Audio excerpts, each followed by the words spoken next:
Once upon a time, in the heart of the medieval ages, there lived a generation of men clad in steel and bound by oath. Their lives were governed by honor and sharpened by war. They were knights, figures of chivalry and song, yet beneath the gleaming mail, they bore a life not of glory, but of brutal discipline and tireless duty. This tale follows one such knight, born not into legend, but into the iron weight of reality. His name was Sir Aldric of Caerwyn, and through 20 chapters, we shall walk beside him through his days of squirehood, his harrowing battles, his solemn prayers, and the silent toll of steel upon the soul. It all began in the mist-veiled hills of Gwyneshire, where the moss grew thick on castle stones, and time moved slow like the drifting clouds above. Aldric was born the third son of a minor noble house, a place too low for influence, yet too proud to remain idle. In such families, the path was clear. The eldest would inherit, the second might wed for alliance, and the third, if he lived with enough vigor and piety, would take the sword and swear himself to the Order of the Flame. Aldric was thus bound to the destiny of steel. At the tender age of 7, his training began. The keep of Caerwyn was cold in the mornings, and Aldric remembered those first weeks by the sting of frost against his fingertips and the aching in his knees. His squirehood was no romantic tale of noble learning and whispered courtly love. It was mud, sweat, and bruises. Before the dawn broke, he was up, struggling into garments stiff with use, fetching water from the well before the sun had even kissed the stone. His master, Sir Aldric the Blackheart, was a man of stern countenance and few words, but his silence bore weight like an anvil. Every gesture was instruction, every glance, a measure. The life of a squire was a rhythm of servitude, and Aldric's days passed in humbling tasks. He polished armor until his fingers bled. He brushed down horses, mucked stables, sharpened blades until he could see his reflection in the metal, and then sharpened again. Meals were eaten in haste, hands still grimy, laughter was rare, and sleep was a fleeting luxury. Yet he endured. When Aldric turned 10, he was introduced to the blade. At first, it was wooden, but it struck with enough force to bruise and buckle a boy's resolve. Sir Aldric did not go easy, nor did the other squires, whose rivalry sometimes turned fierce. The training yard was a place of barked orders, splintered wood, and bloodied noses. And still, Aldric endured. He learned to fall without injury, to rise swiftly, to breathe in the rhythm of combat. Every week brought new pain, but also new strength. His hands grew calloused, his shoulders broadened, his back straightened beneath the burden of expectations. He learned to listen with his whole being, to read the stance of a foe, to anticipate the arc of a strike. But it was not only strength that made a knight. He learned the psalms of battle, solemn prayers to St. Valen and the Holy Flame, whispered each night by the hearth. He learned courtesy, how to speak with grace and serve with dignity. For even in the mud-soaked field, a knight was first and foremost a servant.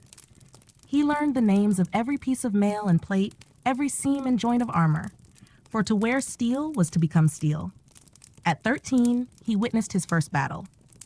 Though not yet of age to fight, Sir Aldric brought his squire to the field at Dunmere, where rival houses clashed over a disputed claim. Aldric was tasked with bearing the banner and keeping the master's blade sharp. The clamor of war was unlike any tale he had heard. There were no gallant duels beneath banners fluttering in the sun. There was mud, screams, the wet thud of mace upon bone. The chaos was a storm of iron, men dying not in honor but in terror. Aldric saw men cry for mothers. He saw blood more than he had ever imagined. He saw Sir Aldric fell 2 men with single strikes, his blade singing a deathly hymn, and he saw the master wounded, a deep gash upon the thigh, which Aldric bound with shaking hands as arrows hissed overhead. That night he could not sleep. His hands trembled long after the fire died. But something within him changed.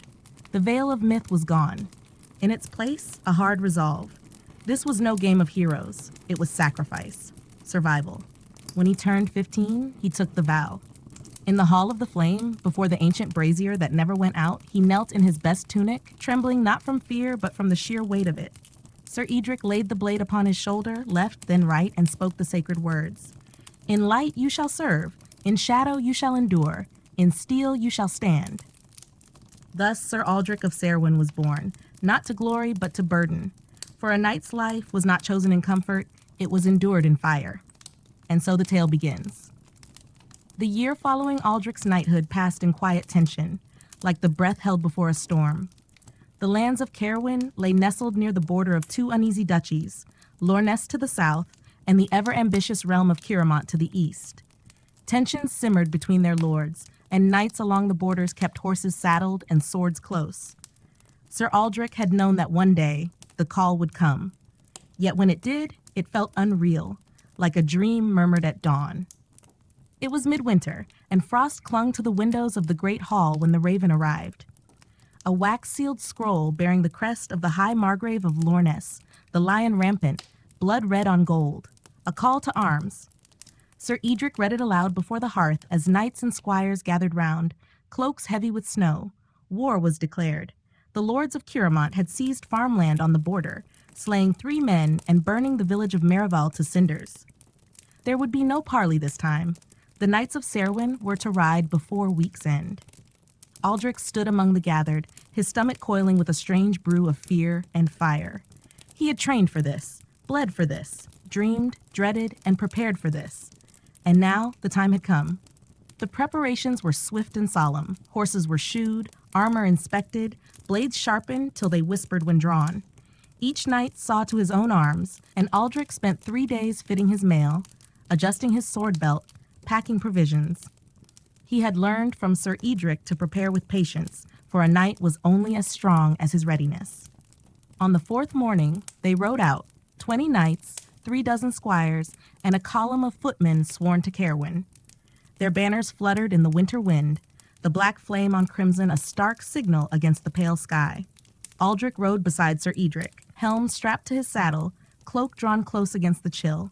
The hooves of the horses struck frost-hardened ground, a rhythmic dirge of steel-shod fate. The march to Merival took 3 days. Each night they camped on open ground, tents pitched by firelight, watches posted in the dark. Aldric shared tales with other young knights, some only a year past their oaths. There was Sir Lothar, brash and eager, whose laughter rang often but always faded when talk turned grim. And Serwyn of Blackmere, a quiet lad who slept with one hand on his sword and never seemed to blink. But war is no firelit tale. When they reached the smoking ruins of Merival, all jest faded. The village was nothing more than blackened husks of timber and stone. Ash still danced on the wind, and crows circled thick above the scorched fields. Bodies lay where they had fallen, peasants mostly. A child, small and stiff, curled in what had once been a cradle. Even Sir Aldric turned pale. The enemy was gone by then, vanished east with whatever spoils they had taken. But the smoke was a message.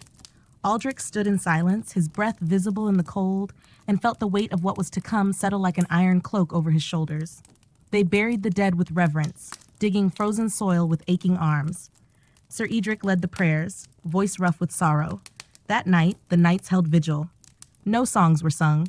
No joy remained. Just silence and the snapping of flames. The next day, they pursued.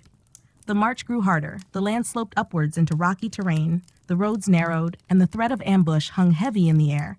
Scouts were sent ahead, and every glint of sunlight on stone became a sword in waiting. Aldric rode in silence, his thoughts a tangle of memories and fears.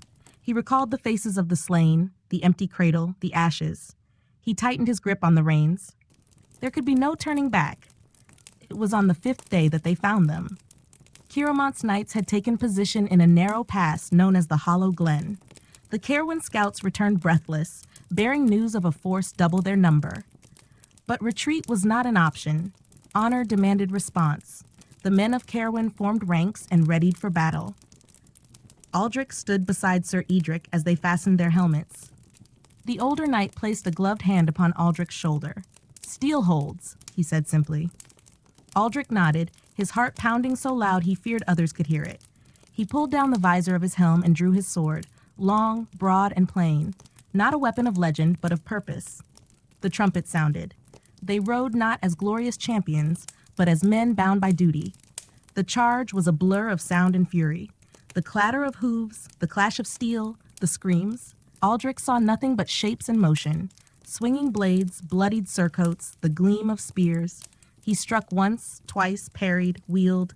Pain lanced across his shoulder where an axe had grazed. He fought without thought, only instinct. When the dust settled, the hollow glen was a field of groans and shattered armor. Caerwyn had held, but barely. Sir Aldric was wounded. Again, Aldric bound the gash, this time steadier. The boy he had once been was gone. What remained was a knight who had tasted the true iron of war. That night, Aldric sat beside the fire, the warmth licking at his bruised hands, and stared into the embers. He had killed, he had survived, and though he felt no pride, he also felt no fear. Only the silence of steel. The hollow glen, once a quiet cradle of bramble and stream, had become a graveyard without names. The battle had ended, but the echoes lingered, as if the land itself mourned. Crows feasted without fear, and the wind bore a sour scent, iron, sweat, and sorrow. Sir Aldric stood at the edge of the glen, sword planted in the earth, watching the pale morning light stretch across twisted banners and broken helms. Victory had been claimed, but the price was heavy. Of the 20 knights of Caerwyn, 6 had fallen, and a dozen more lay wounded. Among the footmen, the toll was grimmer still. And though Kiremont's men had been driven off, their retreat was swift and organized, promising this was but the beginning of a longer war. Sir Aldric sat upon a fallen trunk, his wounded leg wrapped tight. His beard, once dark and orderly, now streaked with ash and blood. His eyes, though still keen, had grown more distant. He summoned Aldric with a hoarse whisper. "See to the rites," he said. It fell to Aldric to oversee the burial of their fallen. It was a sacred duty, both practical and spiritual. The bodies were gathered. First the knights, whose names were carved into stone and would be remembered in the Caerwyn Chronicles. Then the squires and footmen, whose only epitaphs were whispered prayers and hastily etched wooden crosses. With pickaxe and spade, they worked for hours, the ground reluctant beneath their tools. Aldric's arms throbbed with effort, but he did not rest. For each grave dug, he bowed his head, spoke the final words of passage, and cast earth upon steel. A small chapel was raised from salvaged timber and cloth, a place for prayers and reflection. One night in particular, Sir Malwyn of Hearthold, haunted Aldric's thoughts. He had only been 3 years older, known for his soft singing voice and care with horses. Aldric had spoken with him the night before the battle, sharing dried fruit and a jest. Malwyn had died with a smile still on his face, though the sword had passed clear through his side. That image stayed with Aldric, stitched into the lining of his thoughts. The living tended to the wounded. Sir Aldric's leg showed signs of infection, red, swollen, the wound weeping. They boiled herbs and poultices, consulted the old healer who had traveled with the footmen. She was a bent woman of 80 winters, who mixed roots with wine and sang to the fire as she worked. Aldric held the master steady as she cleaned the wound, his grip firm despite Aldric's groans. In the days that followed, Aldric came into a new role. He was called to lead the scouting parties, his quiet vigilance noted by the other knights. He listened more than he spoke. He rose early, slept late, and though he bore the fatigue of battle and grief, he moved with purpose. A part of him had hardened, not into cruelty, but into calm, the kind of calm that comes after surviving something you cannot forget. One morning, as frost clung once more to the branches, Aldric stood watch alone upon a ridge. Below lay the hollow glen, still touched by the scars of war. He could hear the slow murmur of the stream, now tinged red in places where blood had run. The sun crept up behind him, casting long shadows over the valley, and he remembered words his mother once whispered to him on stormy nights. Even in ash, the flame remembers. He did not cry, but the breath caught in his throat. That afternoon, a raven arrived. Its message was short, but urgent. Reinforcements were marching from Caerwyn. The Lord Marshal had readied more men, and the King's court was now fully invested in the conflict with Caeremont. There would be more battles, more fields like this one. The war, once thought to be a border skirmish, had awakened something larger. Sir Aldric summoned Aldric to his tent. The old knight's fever had broken, though his strength was still poor. His gaze, however, remained clear. "You must lead them," he said. "I've seen it now. The fire in you, it burns steady. Not bright, not loud, but steady, like a forge." Aldric felt the weight of those words settle on his shoulders. "Others will question it," Sir Aldric continued. "You are young, some of them twice your age, but show no anger. Do not shout. Simply endure. That is the heart of command. Not glory, but endurance." And so, with the arrival of 50 fresh soldiers and 5 more knights, Aldric stood at the front of the camp, the standard of Caerwyn in his hand. He did not smile. He did not boast.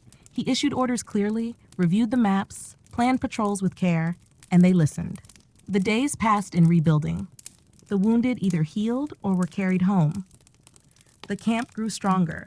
Fires were lit in even rows, watch rotations enforced, armor maintained with diligence. Aldric inspected everything. He walked among the men, not as a distant figure, but as one of them. He shared bread with squires, helped clean the latrines, checked every saddle stitch. Some nights he would sit by the chapel and whisper the names of the dead. He feared forgetting them, feared they would fade into silence, as so many did. But as the moon rose over the hollow glen, now quieter and cloaked in mist, Aldric found himself no longer haunted. Instead, he carried them with him. The wind shifted as the days passed, growing colder, sharper, whispering down from the northern peaks. Winter had begun its slow descent, veiling the land in frost and quiet. The air smelled of pine and smoke, and in that silence, danger often crept more easily. Aldric knew this well. Victory at Hollow Glen had brought no peace, only a deeper tension. The Knights of Caerwyn had not fled in disarray. They had fallen back, regrouped, and now rumors stirred of movement along the forested ridges beyond the northern pass. It was Sir Lothar who brought the report. Returning pale-faced and breathless from a 3-day scouting ride, he knelt before Aldric and laid out a hand-drawn map on the table within the command tent. Lines traced the pines of Greyhold Wood, a place steeped in old fears and half-told tales. Lothar's voice, usually bright and eager, was low and halting. There's movement in the trees, not just hunters or foragers, armed riders. Tread soft as ghosts. They've seen us, I'm sure of it, but they never approach. Aldric bent over the map, his brow furrowed. Greyhold was a cursed place, or so the older men claimed, a forest of ancient pine and gnarled roots where the sun struggled to reach the moss-covered floor. In summer it was merely somber, but in winter it was a labyrinth of shadows where sound carried strangely and men lost their way by noon. Still, Aldric could not ignore it. That night, he summoned a small company, 10 knights, including Lothar and Cerwyn, and a handful of hand-picked footmen. They would ride before dawn, cloaked in silence, to trace the forest edge and flush out whatever threat lay within. Not to attack, but to watch, to know. Before departing, Aldric visited Sir Aldric, who remained confined to his cot. The old knight sat propped on furs, his leg bandaged, his beard now streaked fully white. "You'll be outnumbered," Aldric warned. "I won't fight unless I must. Then you'll have already won."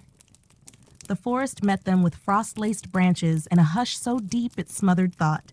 Aldric rode at the head, sword sheathed, his senses sharpened.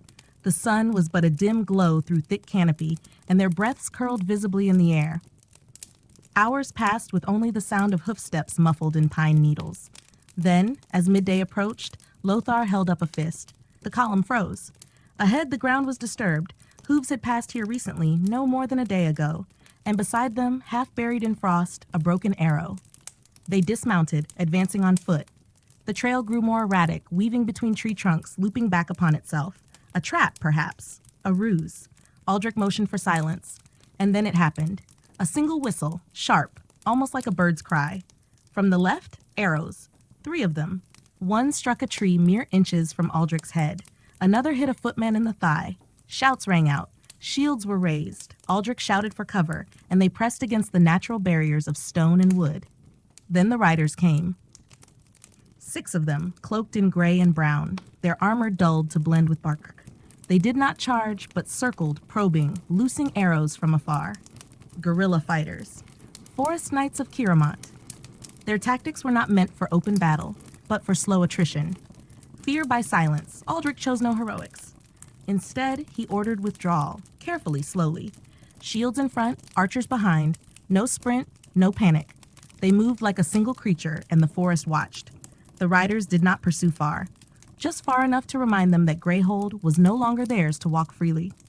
When Aldric and his men returned to camp, night had fallen, and the fires burned low. The wounded were few, 1 arrow wound, 2 with scrapes. No lives lost. But it was not victory they carried back. It was a message. Caerwyn had adapted. In the days that followed, Aldric devised a new plan. He ordered the construction of hidden lookouts along the ridge lines, with rotating scouts posted day and night. He sent for woodsmen, those too old or too poor to fight, but who knew the forest's turns better than any noble-born knight. They came, weathered men with crooked fingers and sharp eyes, and under their guidance, the Caerwyn soldiers learned to move quieter, to listen more. He changed the way they marched, looser columns, less noise, more observation. When food grew scarce, he coordinated hunting parties, training the men to track game as well as foes. It was a shift not only in strategy but in spirit. Knights once proud and loud now learned the patience of trees, the quiet discipline of snow. And slowly, the ambushes ceased. Not because the enemy had vanished, but because the Caerwyn men no longer blundered into their traps. Aldric had brought them into the rhythm of the wild, and in that quiet vigilance, they found new strength. Yet Aldric knew it was only a pause. The real battle had not yet come. One evening, as he walked the perimeter alone, snow beginning to fall in soft flurries, he paused beneath a tall pine and listened. The forest was still, peaceful, but beneath that peace he felt it, like the pressure before a storm. The war was not over. It was only just learning to whisper. The fires of Greyhold had faded behind them, but the flame of war burned on. Word arrived in the form of a herald, dust-streaked and sleepless, bearing a crimson sash of urgency across his chest. His horse collapsed at the edge of the Caerwyn camp, foam-lipped and shivering. In the silent hush that followed his arrival, the knights gathered round to hear the grim tidings. Durnhold Keep, one of the outermost strongholds loyal to Caerwyn's banner, was under siege. Located at the convergence of 3 mountain passes, Durnhold was more than just a fort. It was a gate, a stone sentinel. If it fell, the heartlands of Caerwyn would lie exposed. The herald's message was brief but dire. The forces of Caerwyn, emboldened by guerrilla successes, had marched with full strength. 1,000 footmen, archers, and siege wagons now circled the keep. Supplies inside were running thin. Winter's breath had already iced the stone walls. Durnhold could not hold without aid. Aldric did not hesitate. Within a day, he had mobilized the camp. Wounded were left in the care of the old healer and her attendants. Rations were divided, horses watered and readied. Reinforcements gathered from the southern roads, doubling their number. The march to Durnhold would be swift and ruthless. They would ride without full armor to save time, strapping it on only upon reaching the outer woods.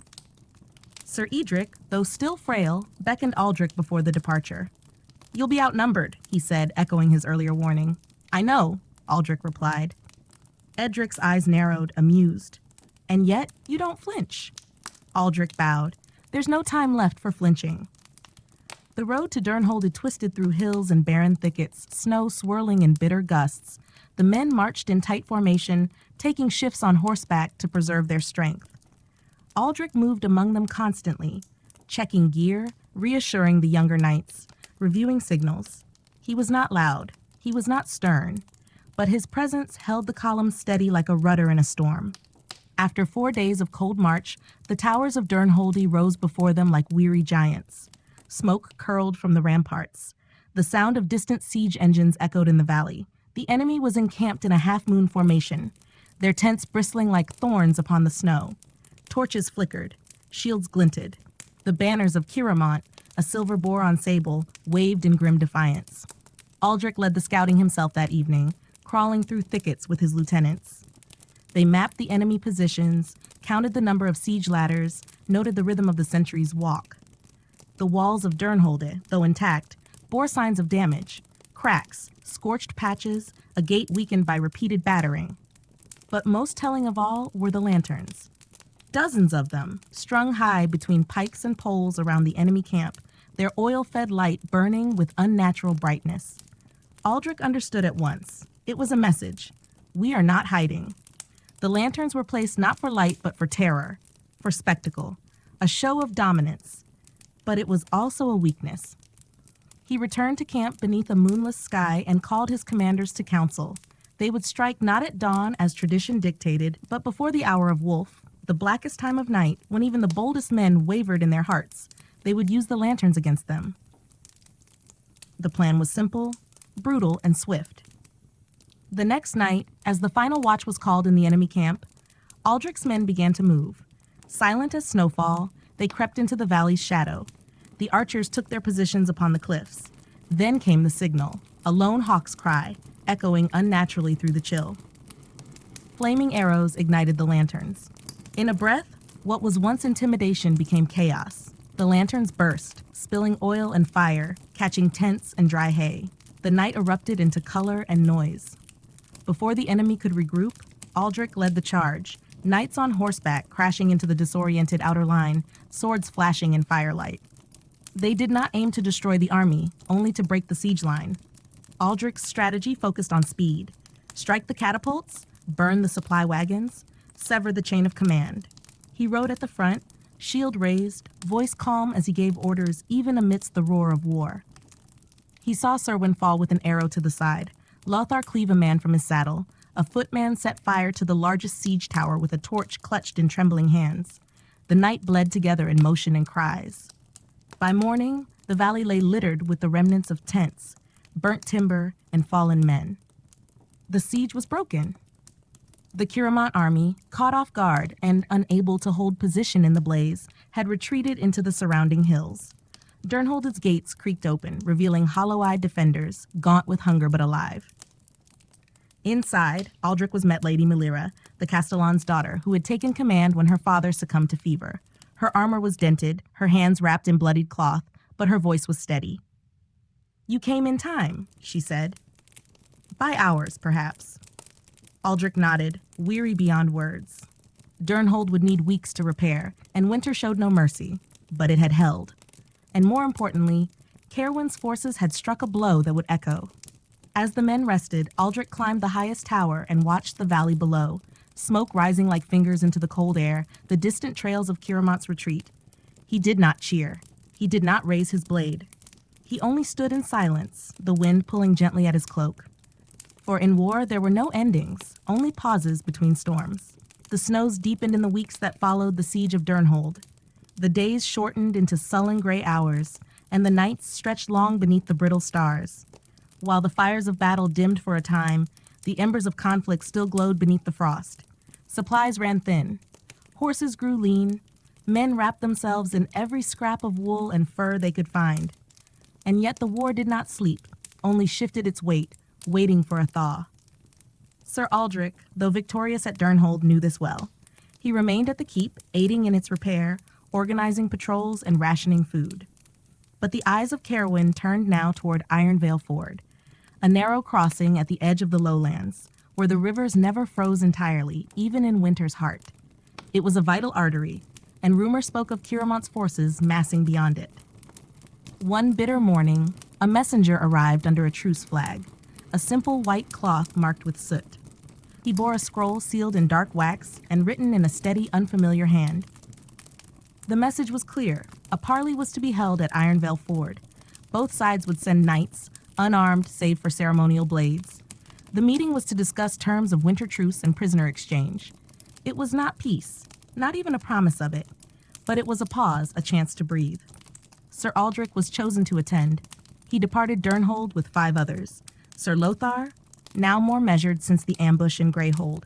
Cerwyn, whose injury still slowed him, but who refused to remain behind, and 3 of the elder knights from the southern reinforcements.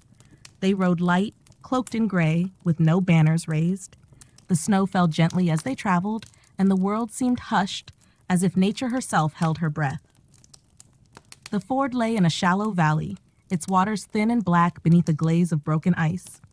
On the far bank stood Caerwyn's envoys, 6 mounted figures in dark mail, helms removed, their expressions unreadable. Between the 2 companies, a makeshift pavilion of canvas had been erected, held down by stones and set with a table of raw wood. Aldric dismounted first, his boots crunching upon the frost. He carried no shield, only his ceremonial blade at his side, a long-handed weapon with a pommel shaped like a sunburst. As he approached, one of the Caerwyn knights stepped forward. He was older than Aldric, with a thick scar running from his chin to his temple and a beard the color of steel. His name was Sir Aldric of Caerwyn, a veteran of 20 campaigns, known for his brutal efficiency and his bitter tongue. "A boy," Sir Aldric muttered as he took Aldric's measure. "They send a boy." "A knight," Aldric replied simply. They entered the tent together. Inside, the air was heavy with silence. The fire in the brazier crackled, and steam rose from cups of spiced wine poured for civility's sake. The table bore no documents, no maps, just space for talk. And so they began. The first hour passed with little progress. Sir Emeric demanded return of captured officers. Aldric countered with terms for safe passage of supply wagons. Voices remained level, but the tension was taut as wire. The other knights spoke rarely, observing, judging. But something shifted when Aldric, without pride or malice, acknowledged the tactical brilliance of Caerwyn's forest riders. "You adapted quickly," he said. "You learned the land. You taught your men to listen to wind and root." Sir Emeric looked up, his eyes narrowing. "You saw that? I walked through your traps and walked out again. I bled in those woods, and I remember each tree." For a moment, the brazier was the only sound between them. Then Sir Emeric nodded slowly. "Perhaps you are not a boy, after all." What followed was not agreement, but understanding. The exchange of prisoners was approved, though uneven. Neither side would claim victory, but both would claim the right to bury their dead and tend their wounded through the remainder of winter. A formal ceasefire, though brittle as the ice beneath them. As they sealed the pact with an exchange of tokens, Aldric offering a silver circlet from his gauntlet, Emeric a carved wolf tooth bound in bronze, the older knight leaned in. "Spring will come," he said, "and when it does, I will not hold back." "I know," Aldric answered, "and neither will I."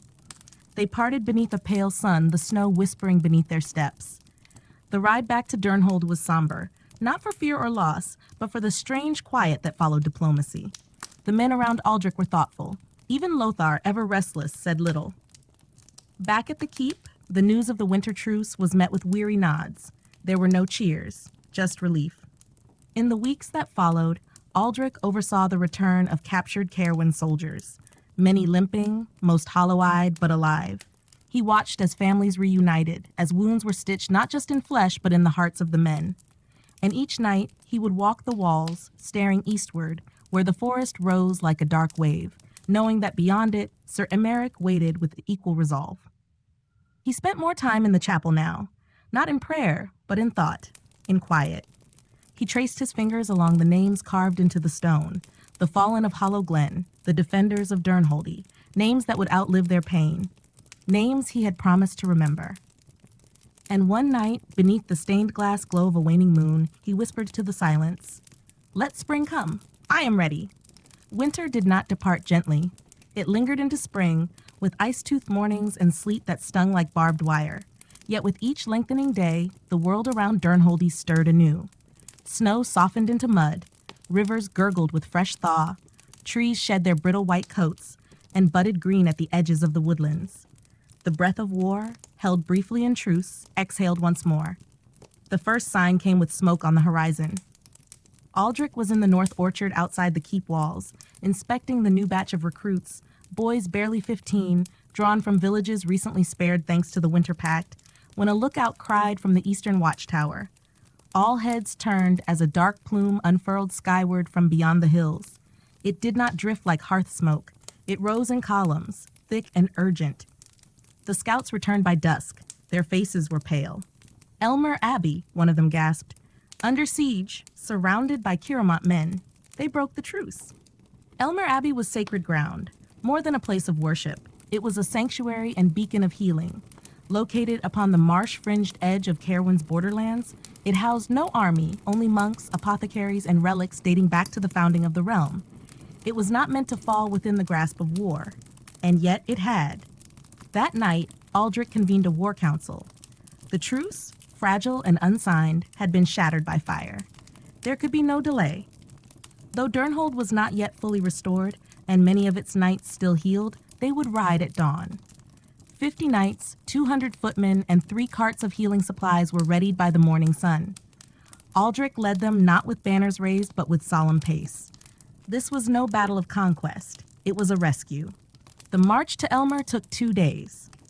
They passed through flooded valleys where the roads had turned to mire, and over ridges where snow still clung to the northern face of stone. Villagers along the path spoke in fearful tones of Caerwyn patrols roaming boldly now, claiming lands they once dared not approach. The spring had not thawed honor. At twilight on the second day, the abbey came into view. Built upon an island of stone amidst the marshes, Elmere Abbey rose like a fortress of peace, arched windows, bell tower, and alabaster walls now scorched black at the edges. Around it circled a loose ring of enemy encampments. No siege engines this time, but archers, raiders, and torchbearers.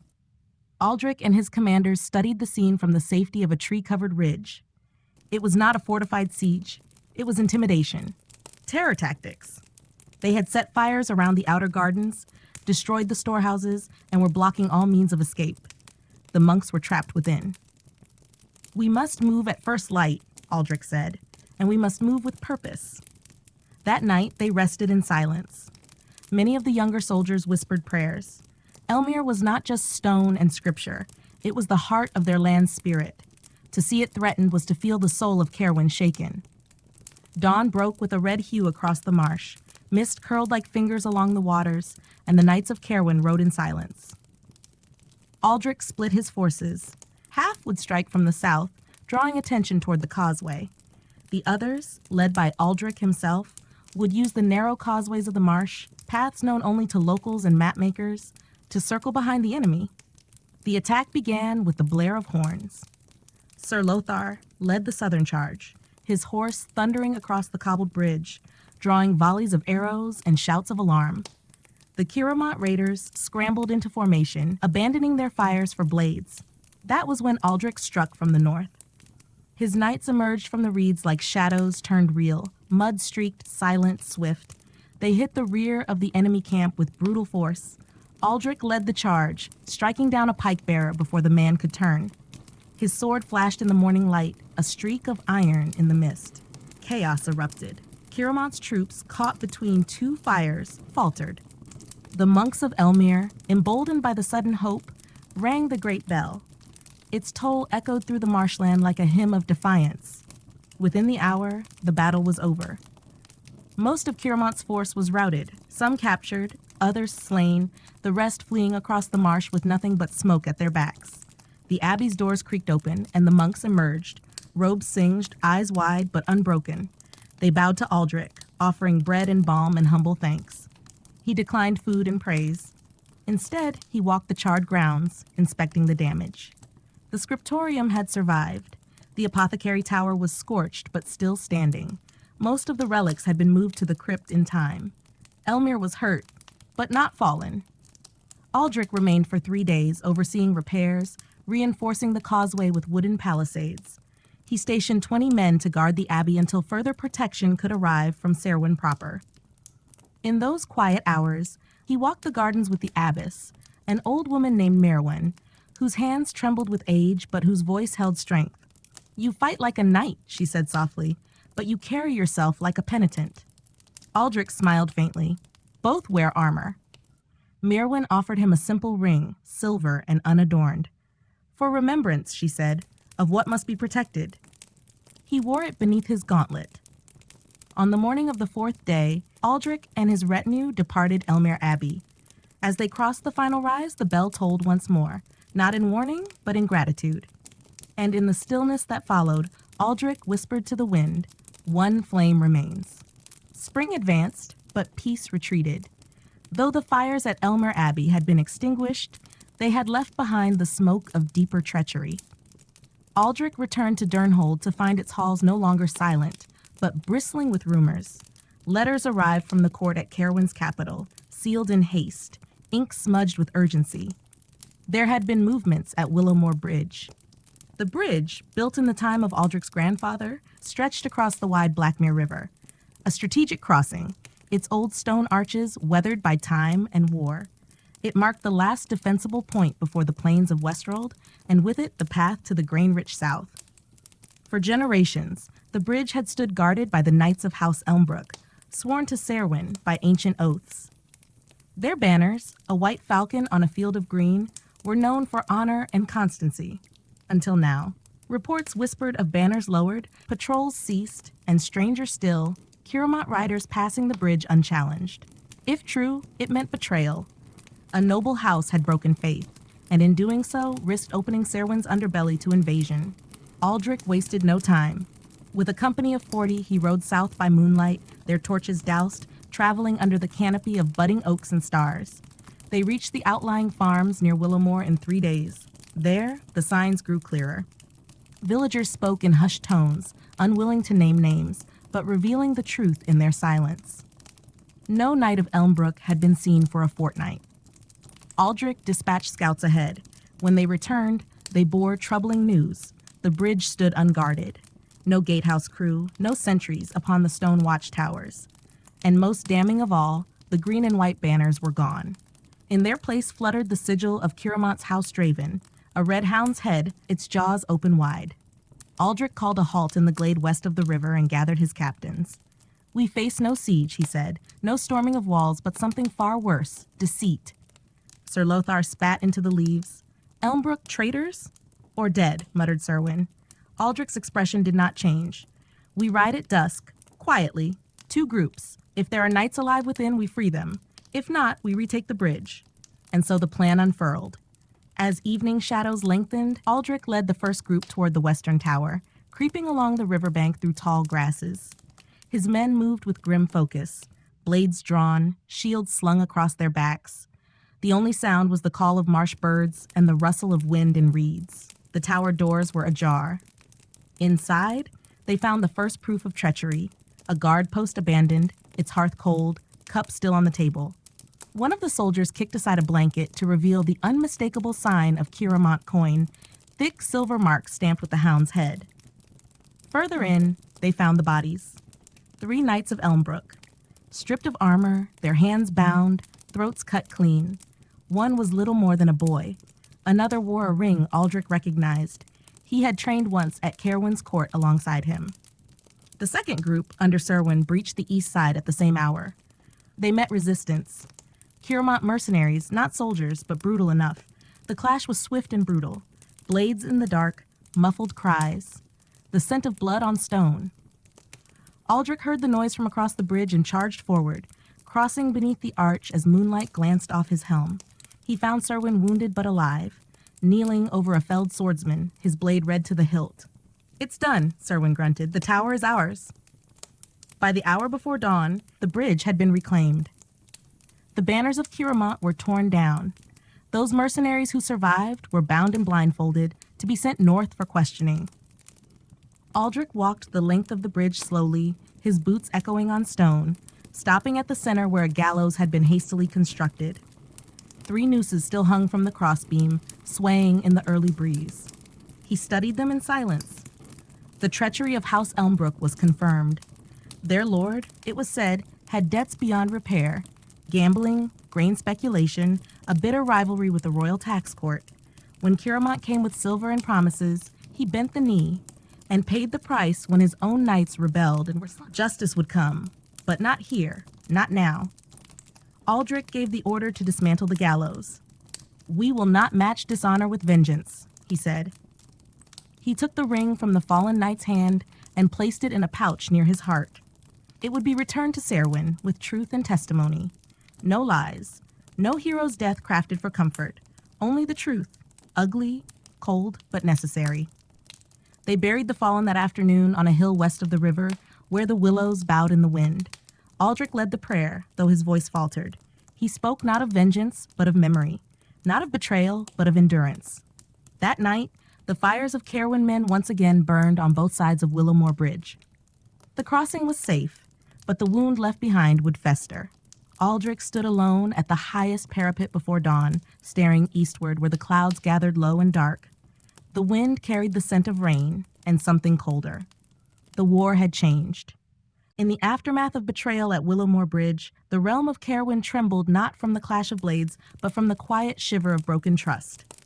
The knights returned northward with heavy hearts, the bridge reclaimed, the treacherous banners torn and burned. Yet among the wounded pride and the solemn procession of fallen comrades, something unexpected stirred, soft, ephemeral, like smoke from a dying flame. It came not from a blade, but a voice.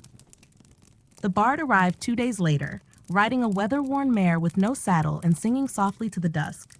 His name was Izarn, though he claimed no surname, no crest. His clothes were patched, his boots mismatched, and he carried a lute bound in cloth and soot. Where most men bore steel, he bore memory. Aldric first saw him at the fireside outside Durnhold's gate, where soldiers huddled after patrol. The bard's song was strange, neither joyful nor mournful, but something between. His fingers plucked a tune that stirred thoughts of wind on old banners, of rivers beneath bridges now gone. His voice was low, rich, as if the notes came not from his throat, but from the earth itself. "Who is he?" Aldric asked a sentry.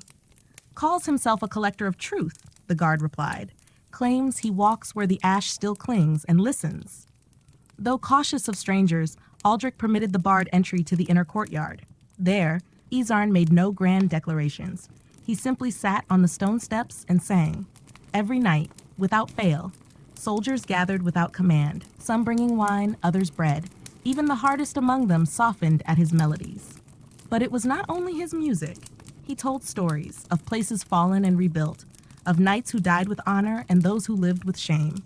He knew names, true ones, recalled skirmishes at forest crossings, whispered the last words of a squire who had once served beneath Sir Aldric, and recounted the defense of Elmer Abbey with a clarity that made Aldric pause.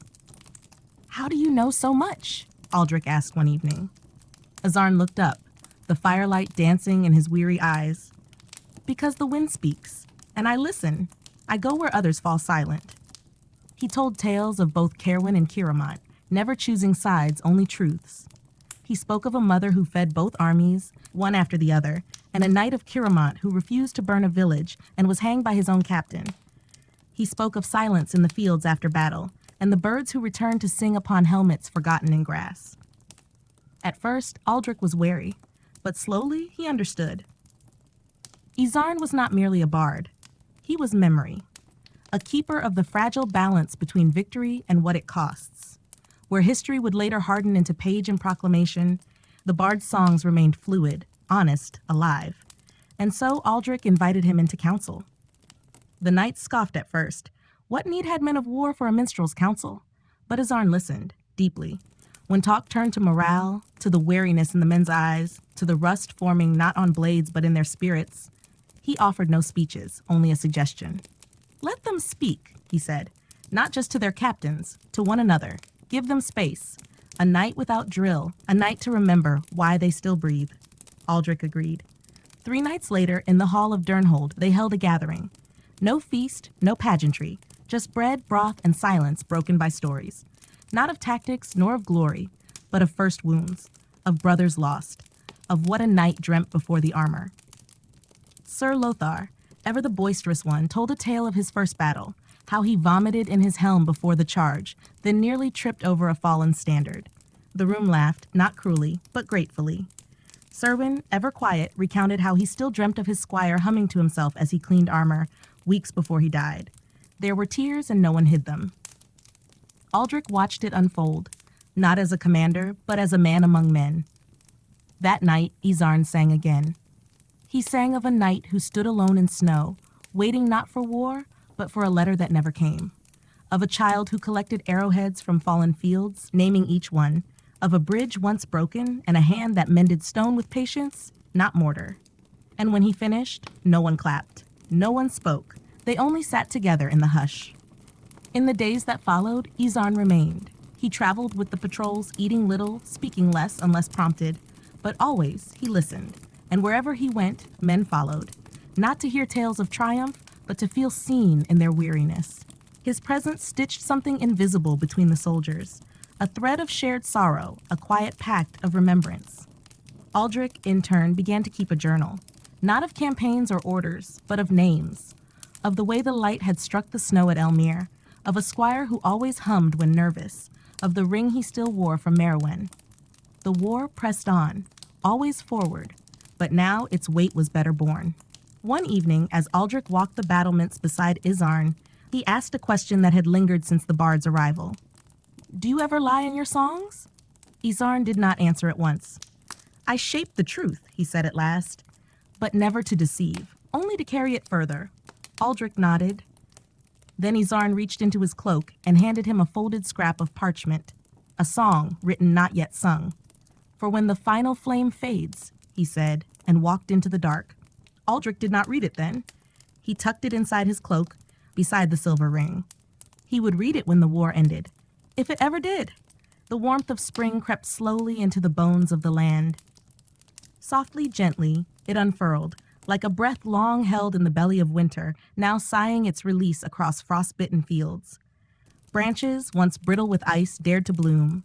Snowmelt, like whispered secrets, danced down from the high places, filling rivers that had long slumbered in stillness. But for Sir Aldric of Caerwyn, the stirrings of spring carried no comfort. For though the valleys wore garlands of budding flowers, the sky above bore darker banners, ominous signs of unrest. Caerwyn had stirred again. Whispers came from distant corners, hamlets razed beneath the hush of midnight, granaries stripped bare, riders waylaid and never seen again. These were no mere raids born of hunger or despair. They were deliberate, calculated, and behind them moved a shadowed force, the heralds of Caerwyn. Clad in cloaks of black, stitched with thread of blood red, these specters came with iron and vanished with the wind. None knew their numbers. None had glimpsed their leader. But wherever they passed, they left no survivors when silence was their intent. They were ghosts, forged in iron. Within the war chamber of Durnholdy, Aldric and his captains gathered. A map spread before them bore fresh ink, tokens marking sorrow and fire. Aldric's hand moved among them, each shift a meditation. "They do not hunger for land," he murmured. "Not yet. They seek to unravel us, thread by thread." Sir Lothar, ever the sword's answer, pressed fingers to the hilt. "Then we strike." Serwyn, weary-eyed and wise, shook his head. "With what army? Half our men hold the borders. They vanish faster than we can mount pursuit." Aldric turned toward the eastern ridge, silent, still. "There is pattern in their chaos," he said, almost to the wind. "They strike where we are weakest, newly claimed ground, the thinnest lines, but they always return north before the third day." A murmur passed. One of the elder knights leaned in. "What lies to the north?" A shadow passed across Aldric's brow. "The withered hills." Once lush, now hollowed by fire long ago, the hills stood like old ghosts, gray earth, broken stone, untouched by plow or prayer. Few dared tread their scars. And now, it seemed, something darker made its home there. "I'll ride east," Aldric declared. 10 men, no banners, no noise. If they walk in shadow, then we must meet them there. Voices rose, protest, concern, but he was resolute. By nightfall, his chosen rode silently behind him. Lothar rode at his right, and behind, grim-faced Beran, the archer whose heart had hollowed with loss. 2 scouts followed, fleet of foot and keen of sight. A healer's apprentice carried silent remedies. And last, Izarn the bard, who asked no questions, packed his loot and followed. They rode by moon's grace, along forgotten deer paths and elder trails. For 2 days, the world held its breath. No sign, no sound but the wind. Forest faded to stone, sky to a cold, unmoving gray. No fire was lit. Words were whispers, and always that wind like breath from something unseen. On the third dawn, they found it. Not a village, not a camp, merely a hollow among ruins, old stones toppled by centuries, bones of a forgotten time. Fresh prints marred ancient ash, a smear of blood, and in a cleft among the rocks, they saw them, 12 figures in black and crimson, seated before a flame. No talk, no food, only stillness, blades across knees, eyes lost in firelight. Aldric raised a hand, his men halted. Then he stepped forward, no sword drawn, no shield raised, into their circle of firelight. They stood, some with hands to hilts, ready as wolves. But one raised a hand, a woman, tall and silent, hair bound like ash in a braid. "You wear no sigil," she said. "I know yours," Aldric replied. "You should fear it." "I fear silence," said Aldric, "where voices ought to speak." The woman's head tilted, curious. "What do you seek, Knight of Caerwyn?" "Understanding," he said. "Why burn what you cannot hold? Why strike what does not resist?" Her smile was soft, sorrowful. "Because your kingdom forgets. We are memory, carried in flame." Aldric's gaze darkened. "You fight for ghosts, then? For grief?" "No," she said. "For reminders." And in that stillness, Aldric understood. These were not soldiers. They were keepers of old wounds, of truths buried, of land claimed without song or mourning. They were fire that remembered what others tried to forget. "We need not be enemies," Aldric offered. Her smile faded. "You lead knights, you wield law, you do not kneel." "No," he said. "But I listen." A pause, long and wind-filled. Then she cast something into the fire, a pendant of bronze, carved with a tree, split clean in two. "You'll find us again," she whispered, "when the wind smells of ash and rivers run low." She turned, her shadow merging with stone and dusk. Her band followed, silent as undone breath. Aldric stood unmoving until the fire breathed its last, then turned. We ride back. As hooves met soil once more, Izarn broke the hush. She was telling a story. I know, Aldric said. Will you sing it? The knight looked ahead, eyes on a horizon gray and distant. Not yet, he said, but I'll remember it. The wind that followed Aldric down from the withered hills carried more than dust. It carried the soft weight of unspoken things, doubts pressed into saddlebags, unease drawn long across the sky like storm-worn banners. The dust? Yes, but with it questions, whispers trailing him, even as the hills fell behind. Word traveled faster than hooves. And by the time Aldric returned to Durnhold's gray embrace, the red-cloaked riders of the king had already come and gone through its gates. Their message bore urgency, a summons, not merely to speak, but to stand. The High Lords of Caerwyn were to gather at Blackened Summit, a place older than the crown itself, carved from obsidian stone, balanced high above the timberline like a sentinel carved by gods. There once, kings had fasted in silence, seeking visions. Now they gathered for tactics and reckonings. Aldric was called not as a soldier, but as witness. For 3 days he rode through forests swollen with spring's melt and mountain roads veiled in mist. At his side, Serwyn, the ever-watchful, and 2 scouts of few words and patient eyes. And still behind them rode Izarn. Cloaked in gray, his lute silent, his thoughts quieter still. Others had questioned his presence. Aldric had not. I do not need a sword, he had said. I need memory. The summit rose before them at last, black against a sky the color of old slate. Its towers were crooked daggers, its halls narrow and sharp. No flags stirred, none were needed. Its silence spoke. Within, the old hall glowed faintly, embers casting flickers on armor and stone. Lords of Caerwyn filled its circle, silver, scarlet, steel. Some wore the years of war upon their faces. Others bore only the softness of halls untouched. At the center stood the fire pit, breathing low, and above it all, seated with stillness refined, was Lord Chancellor Vaelin, voice of the absent king. To his flanks, dukes and high-crowned commanders. Along the ring, lesser nobles, whispering. As Aldric entered, the murmurs swirled. Too young, too soft, keeps a bard like a lapdog. He did not look their way. Vaelin rose, robes untouched by dust or time. His voice was cold clarity. Sir Aldric of Caerwyn, you are summoned to speak. What did you find in the withered hills?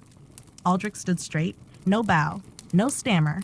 He told the tale, not with flourish, but with weight, of ruined stones and watching eyes, of the woman who bore sorrow like steel. He called them neither noble nor monstrous. He called them wounded. The fire crackled softly as he finished. Then came scoffs. Poets in the dark, campfire thieves. The Chancellor's hand stilled them.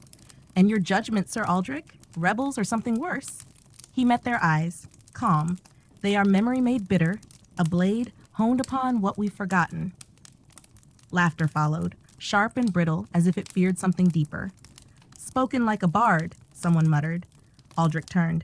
And what would you have me say? That they are nothing? Burn them, and you make them martyrs. Dismiss them, and they will burn you from behind. Treat with them? A lord snapped. No, Aldric said. Understand them, not to yield, but to know what gives them breath. Then Izarn stepped forward. I have walked your roads, he said softly, sung to the hungry, sat with widows, drunk beside broken men. This war did not begin this year. Its seeds were sown long ago. The heralds are its harvest. Do you defend them? Vaelin asked, voice like frost. No, said the bard. I recognize them. Unease rustled among the lords. You offer riddles, not answers, the Chancellor said. Then take this, Aldric said, stepping nearer. Strike blindly, and you breed more war. Strike wisely, and you may earn peace. Vaelin watched him long and cold. Then at last he spoke. We will not waste armies chasing ghosts, nor will we close our eyes to threat. We will send scouts. We will listen. And if fire comes, it will come with reason. A murmur followed, not warm but not defiant. Aldric gave the slightest bow. Later, when stone halls fell silent, Aldric climbed alone to the summit spire. The wind was sharp there, and the stars, distant witnesses. He looked not at borders, nor marches, but at the quiet valleys in between. Homes, not holds. Izarn joined him, pulling his cloak tighter. That was no victory, the bard said. No, Aldric replied, but it was a beginning. He drew from within his tunic a small pendant, bronze, weathered, shaped as a tree, split in two. The woman's token, the herald's mark. They think we've forgotten, he said softly. Perhaps we have. Will they come again?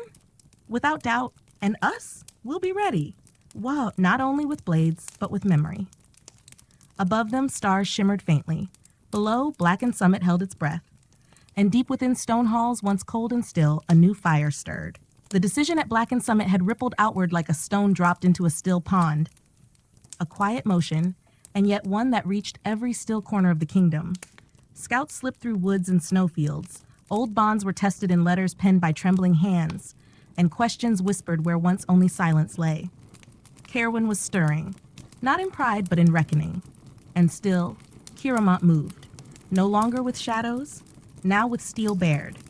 The widow's gate had fallen. The word came with a rider, bent near to death. His mount collapsed before Durnhold's gate, foam upon its flanks, breath gone. The rider, cloaked in soot and blood, spoke but few words. Enough. Caerwyn's host had risen. A new gathering, bolder now, swept upon Caerwyn's northernmost hold, the old fortress known in grief as the Widow's Gate. Long ago, a queen had laid its first stone in waiting for a husband who never returned. Through centuries it stood, vigilant, watching. It had never fallen, until now. Aldric stood still, his silence a kind of mourning, as the rider's last breath told the tale. No quarter, no prisoners.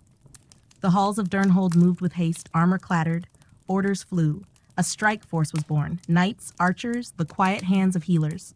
Aldric was named to lead, not by command, but by will. His men followed not from duty, but from trust. He did not promise glory, he carried their grief. Under skies of pewter and wind sharp with ice, they departed. The road to Widow's Gate was long, a wound carved through cliffs and frozen passes. Along the way they found the signs, carts burned to frame and axle, the stiff remains of travelers, and fields where snow was black. 5 days brought them to the ridge. And there, below the ruin. Once proud towers were now broken teeth, gates torn, courtyards still smoked with the ghost of flame, and flying above it all, House Varn's banner, the blood-red boar of Caerwyn's cruelest hand. Aldric dismounted in silence. He sent his scouts wide, caution his companion, no thunderous charge, no wasteful valor. They camped beneath the watch of the hills, fires muffled, voices low. Among the men, fear crept like frost, not fear of death, but of desecration. What horror had been wrought behind those broken walls? At midnight, a scout returned. His face had turned to ash. They've nailed them to the walls. Aldric only nodded. At dawn, they moved. The plan was a whisper of war. Strike the patrols, sow confusion, breach the gate in the chaos. There would be no rescue, no victory, only retribution. Snow muffled their steps. From above, archers loosed arrows like falling stars. Sentries fell before they could cry out. Then Aldric, sword drawn, led his knights into the storm. Steel clashed against stone. Their feet found blood beneath the drifts. The enemy, drunk on stolen pride, faltered beneath the fury. At the gate, Aldric saw one of the dead fall, a young knight still clutching a broken banner, his face caught forever in disbelief. Inside, war was frenzy. The mercenaries of Caerwyn, once bold, now scrambled, their unity undone. Aldric pressed forward, blade a path through the chaos. Up the chapel stairs he climbed toward the last defiant tower. There he found him, Captain Train of House Varn, black-furred and bloodied, casting scrolls and books into a fire. Better to burn your saints, Train sneered, than let them comfort your men. Aldric said nothing. Steel met steel. It was not the clash of legend, but of fury. Train struck hard.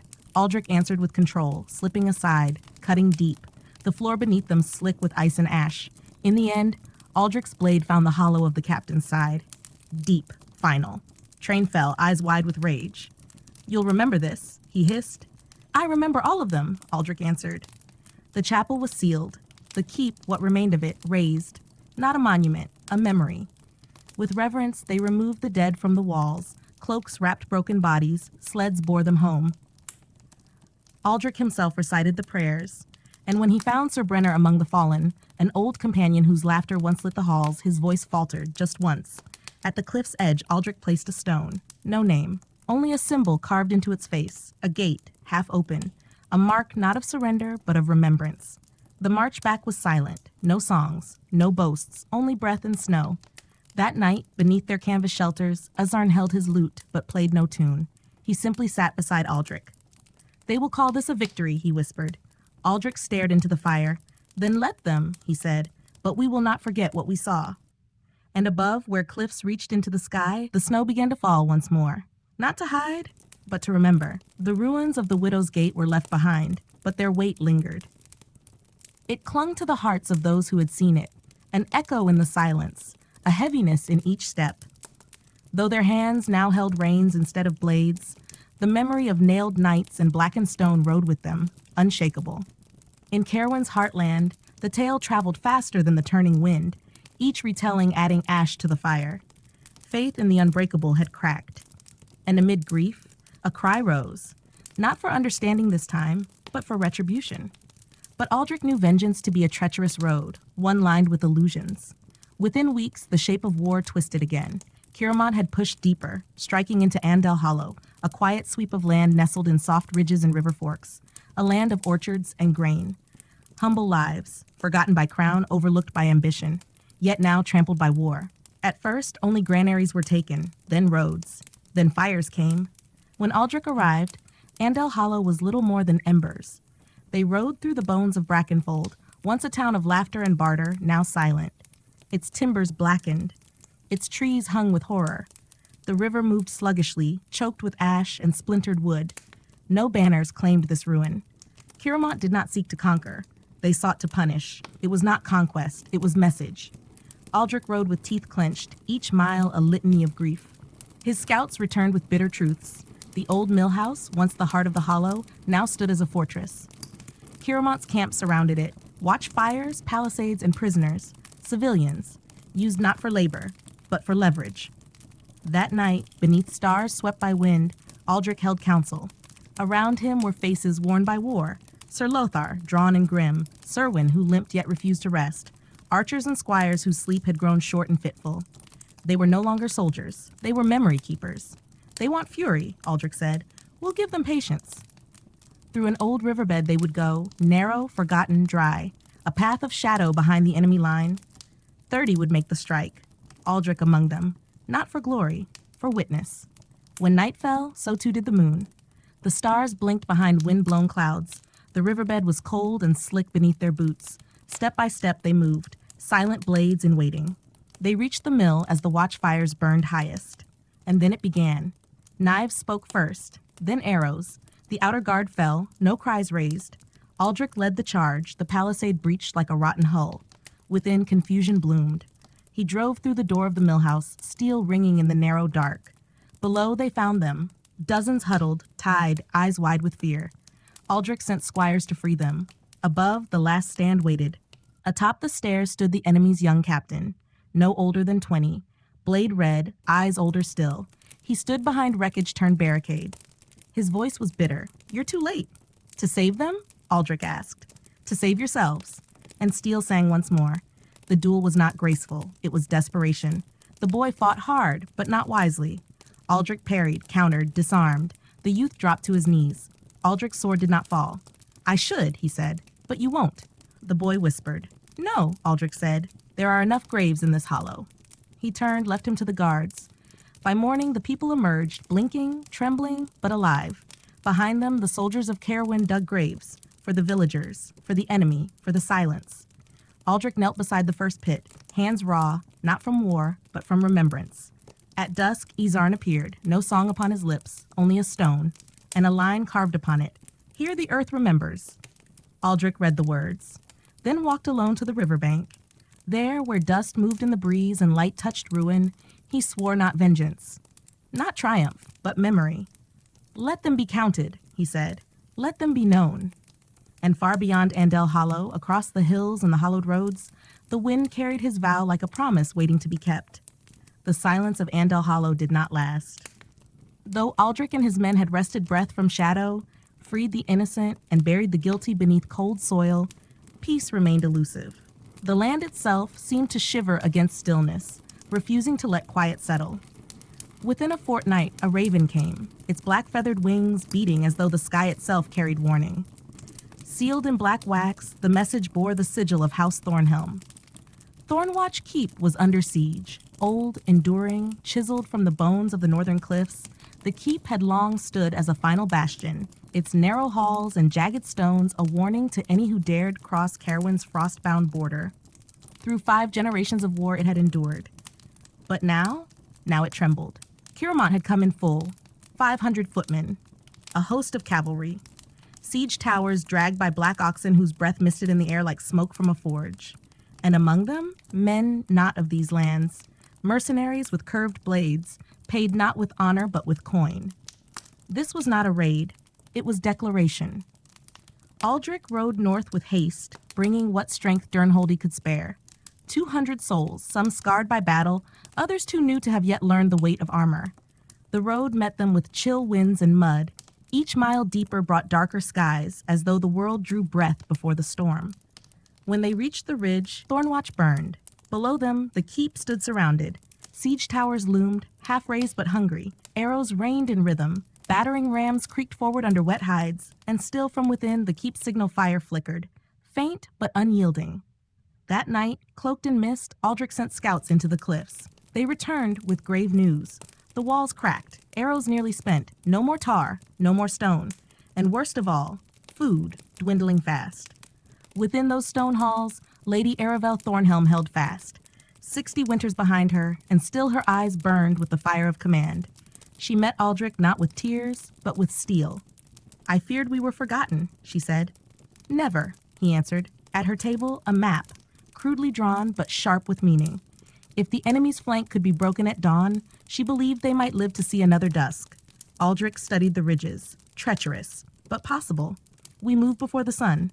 And so the night passed, the plan forming like frost on stone. 3 forces. One would scale the left ridge, Lothar's path silent and steep, a dagger to the siege engineers. One would feign a charge, Serwyn's gamble, a roar to draw eyes. And the last, Aldric himself, would enter the keep, bringing steel to those who still held the wall. At the first gray breath of dawn, they moved. Lothar's men rose from the cliffs like phantoms. No horns, no banners, only fire and fury. The siege carts burned. The engineers fell. Chaos bloomed. At the gate, Serwyn shouted his defiance, and the enemy surged to meet him. A storm answered by shadow. And within the keep, Aldric struck. Through the breach, he led his knights. Over shattered stone, they pressed the enemy back. His sword did not seek rage, it found purpose. 3 arrows struck his shield. None slowed his step. Beside Lady Aravel's guard, he stood. And then, sunlight. Red dawn spilled across Thornwatch. Caerwyn's host, now fractured, fell back, not routed, but warned. Their towers burned, their rams broken, their surprise lost. But the cost was carved in blood. 48 knights of Caerwyn lay still, 24 villagers their lives ended in the crossfire. And Lady Aravel, who had fought as fiercely as any knight, now rested in stillness beneath the chapel arch. Aldric stood over her, helmet in hand. "She held the line," he whispered. Izarn, ever close, placed a small stone upon her chest. She held the realm. At sunrise, they buried her in the high garden, where the wind forever speaks. And as her body was lowered, Aldric stepped forward. "This war will not end with walls," he said, his voice steady as stone. "Nor fire, nor flags. It ends only when the last of us stands not for vengeance, but for those who cannot." He drew his sword and placed it in the earth beside her. A vow. "Caerwyn will not fall, not while breath remains in our chests." The knights knelt. No words, just wind. That night, Aldric walked the ramparts alone. The siege was broken, but he felt triumph. Only the weight of stone, of grief, of oaths carved in the quiet after war. In the weeks that followed the siege of Thornwatch, the winds grew heavy with whispers.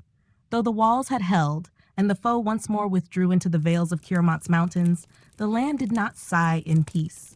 Something beneath its soil stirred, ancient, uneasy. Aldric felt it in the marrow of his bones. Not weariness, but something older. A grief waiting to be unearthed. Then came the tale. Not from herald, nor soldier, but from an old woman, barefoot, draped in sackcloth. She came to Durnholdy at dusk, her eyes clouded, her voice steady. She would not eat, she would not rest, only asked to speak with the commander. Aldric met her at the gates. She knelt, pressed her brow to the earth, and whispered a single name. Sorrowfield. The words fell like frost. Sorrowfield, a name long lost in the folds of memory, a place unmarked, unvisited, a battlefield from 40 winters past, where a legion of Caerwyn's finest had vanished into mist and silence. No survivors, no bodies, No banners returned. It became legend, a place whispered of by hearthfire, where flames died on their own and voices cried in fog. Now the old woman said the dead had returned. They wear no banners, she murmured, only dust and silence. Aldric listened, and somehow, despite the weight of disbelief, he believed. He gathered 15. Among them, Cerwyn, still limping, still steady. Dalen, a tracker with eyes like old bark. And Izarn, who bore no blade but spoke to the wind. They rode east beyond charted lines into forests choked with silence. No birds, no stream song. Even the air seemed hushed as if the land dared not remember. On the third day, they found it. A clearing veiled in mist, ringed by dying trees. The grass was withered, the stones older than names. At its heart, a cairn of rusted swords woven like roots. Armor lay scattered, half sunken into the earth. Kissed by moss and time, no sound, only a stillness that breathed. The men dismounted in silence. Then came the sound, a faint shift, like cloth drawn across stone. Aldric raised his hand. They froze. From the far edge, figures emerged, a dozen or more, clad in old armor, without crest or color. Their helms bore no sigil, their blades untouched. They did not speak, they only watched. Aldric stepped forward.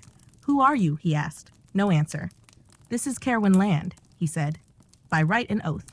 Still silence. Then one figure stepped ahead. His voice, when it came, was dust and earth. "We remember." Aldric's heart slowed. "You're from the Lost Legion?" "We were never lost," said the man, "only buried, forgotten by time and silence." He removed his helm, pale, sorrowed, with hair white as frost and eyes ringed in shadow, but not mad, not cruel, just grieving. "We were sent to die," he said, "and we did, not with glory, but with forgetting. No names, no honor, only orders that led to silence." Aldric moved closer. "Why now?" The man turned to the horizon. "Because the land cries again. The silence cracks, and we feel memories stir." He looked to Aldric. "You carry them. Hollow Glen, Elmer, Andel Hollow. We feel it. You remember." Aldric nodded. "I do." The man held out a standard, crimson, faded to gray, its sigil long worn away. "Then take us back. Let the forgotten stand with the living."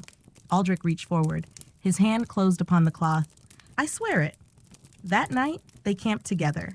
No fire, only stillness.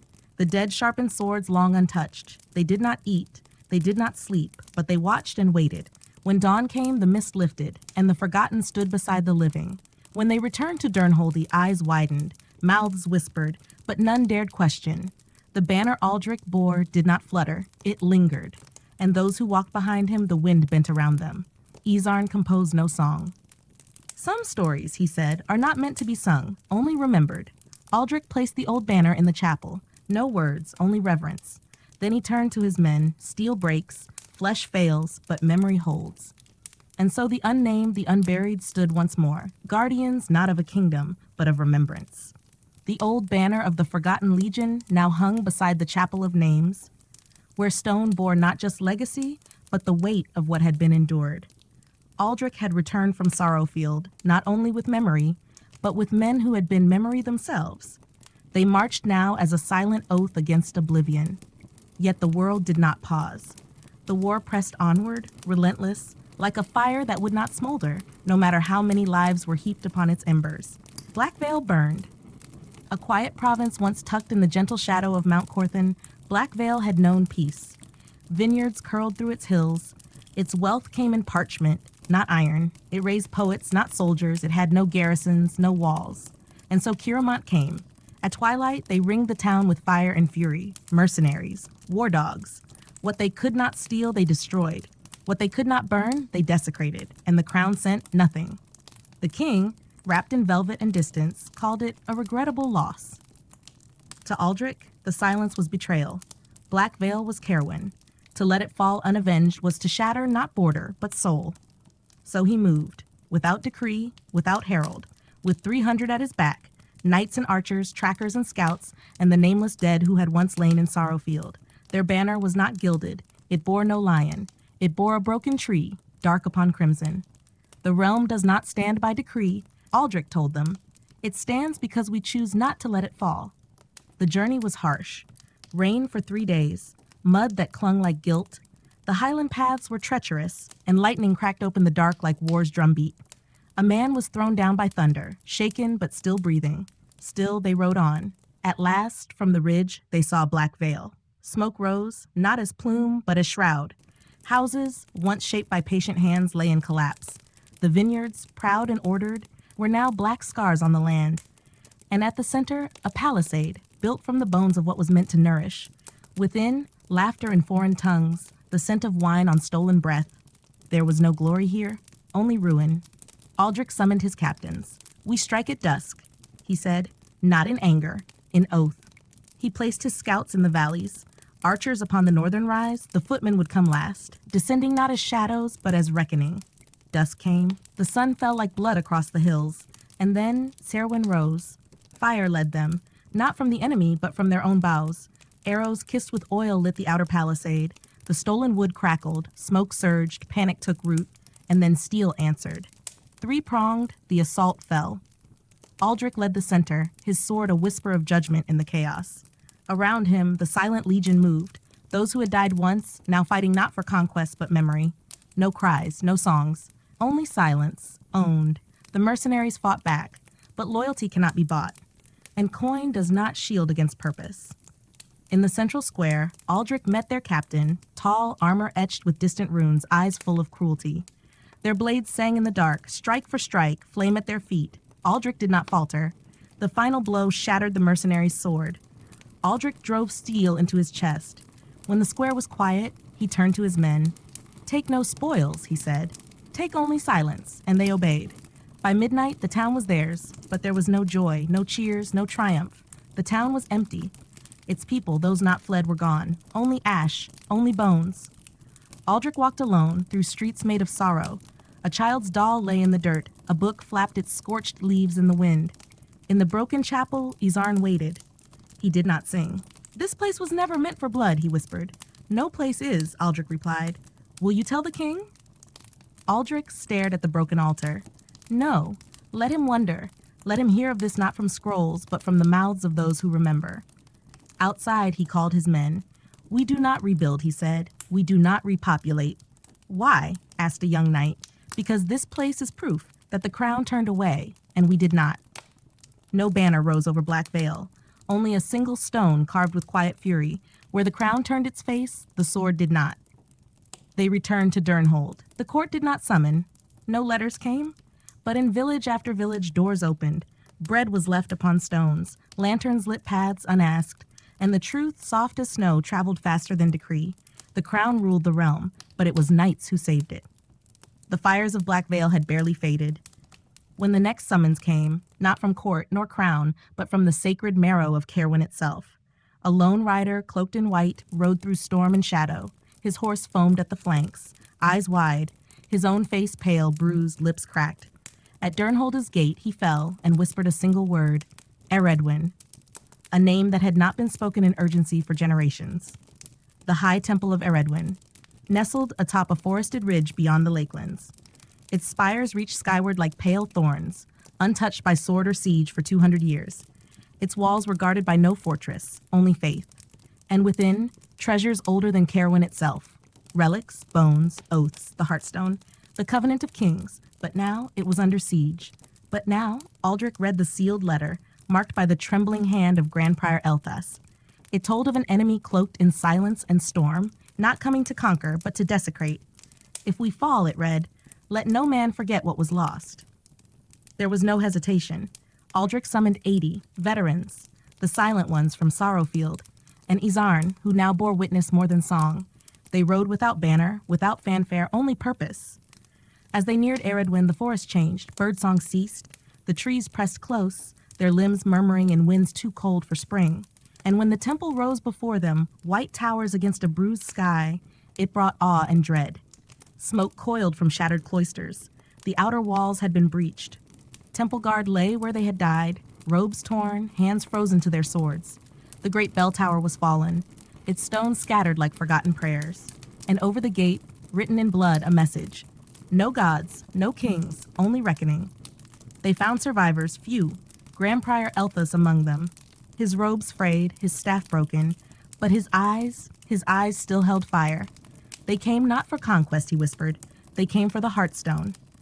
Aldric's breath caught. It was no mere artifact, it was symbol, the first oath, the divine thread in Caerwyn's tapestry. Did they find it? No, Eltha said. We hid it. Deep. But they will come again. Aldric turned to his men. Then we hold. For 2 days they labored. Doors barred, stones set, the crypt sealed and guarded. Each night placed with reverence, as if standing upon holy ground.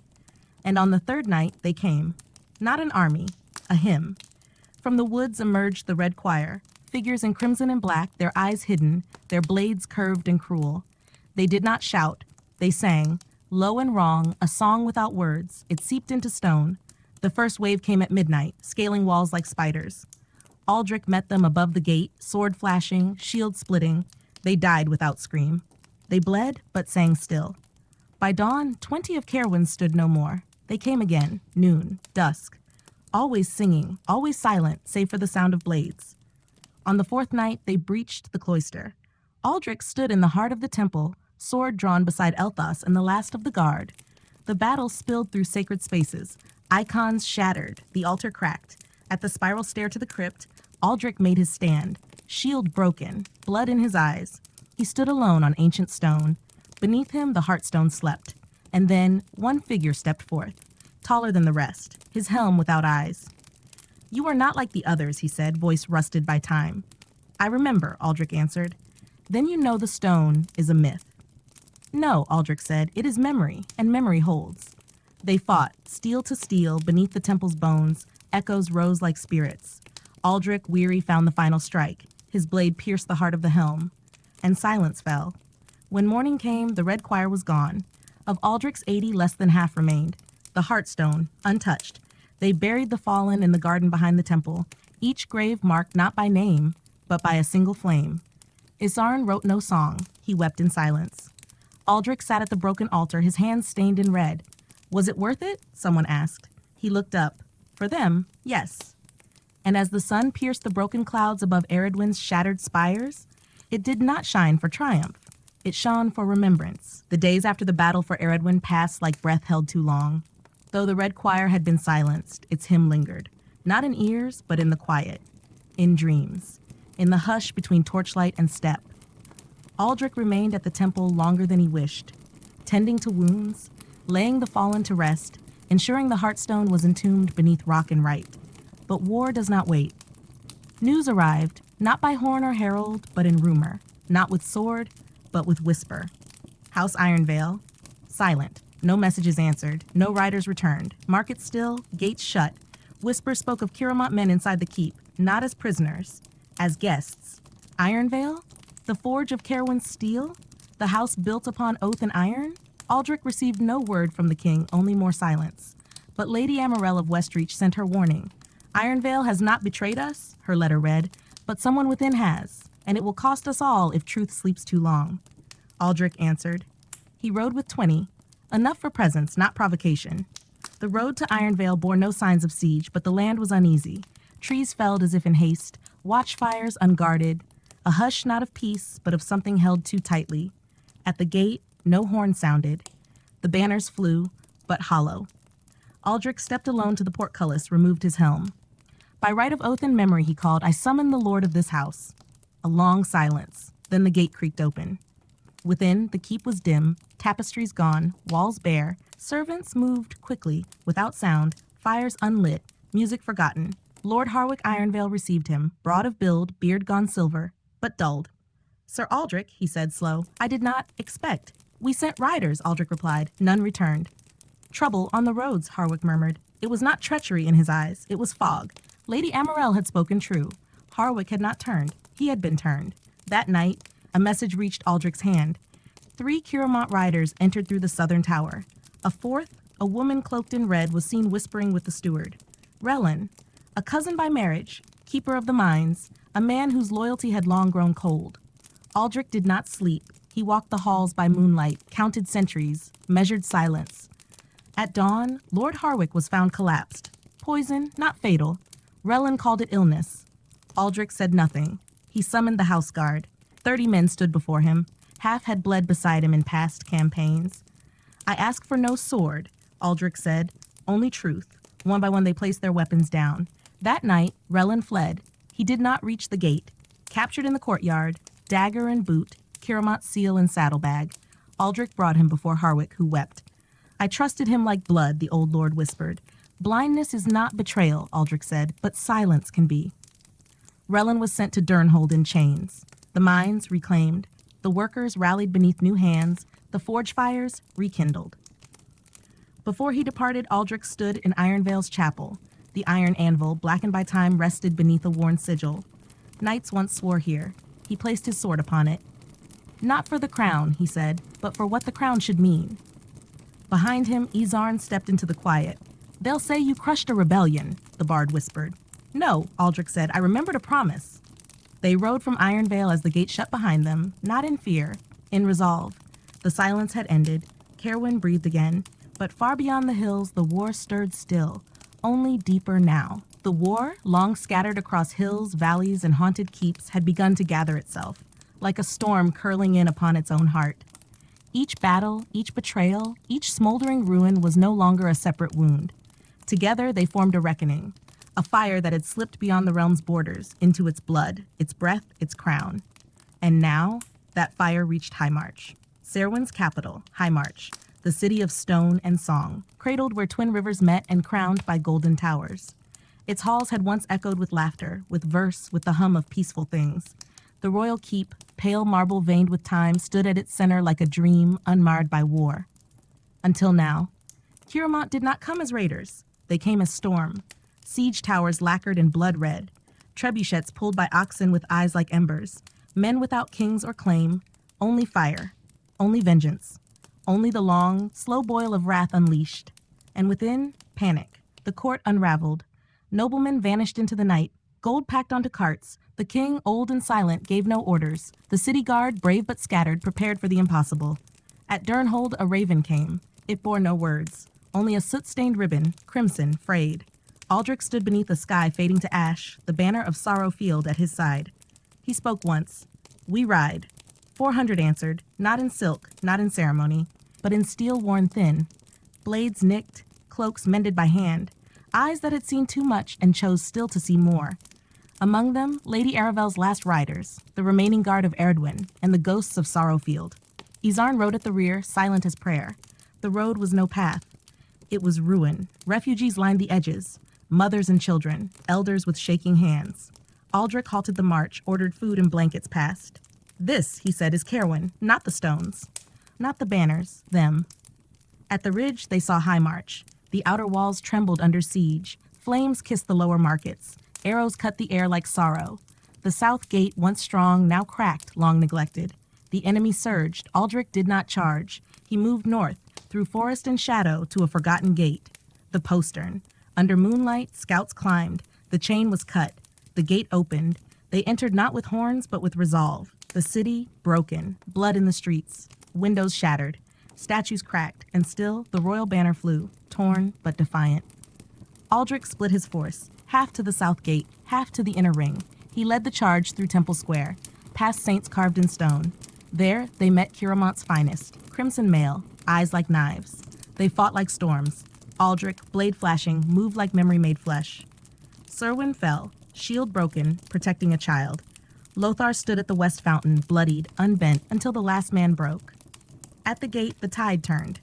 Aldric's arrival lit a flame. The city rose, not with banners, but with shovels, with cooking knives, with cries of defiance. The bells rang, not for worship, for war.